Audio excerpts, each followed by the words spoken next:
If you have ever walked away from a meltdown thinking, I handled that terribly, or you laid in bed that day replaying the day's events, wondering, was I too soft? Was I too firm? Was it too much? Not enough? Then this video is for you. Because the hardest part of toddler behavior isn't the tantrum. It's what happens after. It's all the second guessing and the constant worrying. You try to stay calm. I know you do. You try to set a boundary. You use the script that you have saved that's hanging on the wall. And sometimes it works and oftentimes it doesn't. And when it doesn't work, you go and assume one of two things. That either it's you're the problem, you're inconsistent or doing it wrong, or your child is just strong-willed. But what if neither of those things are true? Most parenting advice teaches you how to respond to the behavior. Very little teaches you how to actually decode the behavior. And without that interpretation, every response that you give is going to feel like a guess. And when you're guessing, of course you're going to second guess. Not because you're incapable, but because you're reacting without any type of context. Let me tell you, you do not need more scripts. You need to actually know what you're looking at. In the first video, we talked about behavior being a signal.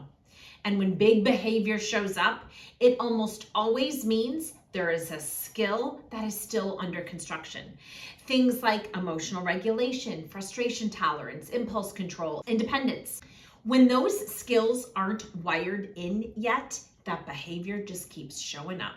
It's not because your response was wrong, it's because the route to that parking spot hasn't been wired in yet. And until it is, that car, that behavior car, is going to keep circling. Now, here's what it looks like in real life. Your child melts down every time you leave the room. You reassure them, you get down to their level, you hug them, you shorten the goodbye, you lengthen the goodbye.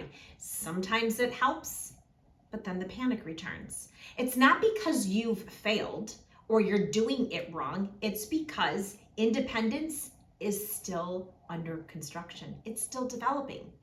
Or let's take hitting. You set the boundary, you say we don't hit, you remove them from the situation, and under stress, it happens again. That's not defiance, that's not a naughty kid, that's just unfinished wiring.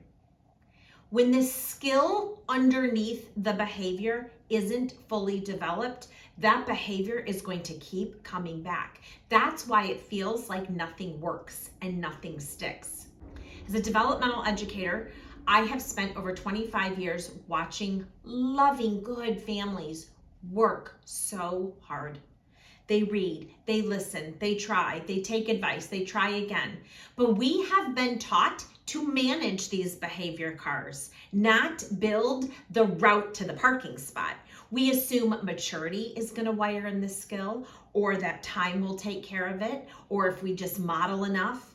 But time doesn't build the skills. Practice does. Repetition does. Intentional building does. And when you understand and can decode and see what skill is actually missing, something incredible shifts. You stop personalizing it. You stop spiraling. You stop wondering if something is wrong, and you begin to respond with steadiness. That's where confidence actually comes from. It doesn't come from perfect scripts. It comes from clarity. In the next video, we're going to zoom out and answer the question almost every parent asks at some point. Is this normal? Because once you understand what's developmentally expected at 2, 3, and 4, the behavior stops feeling random and it starts making sense.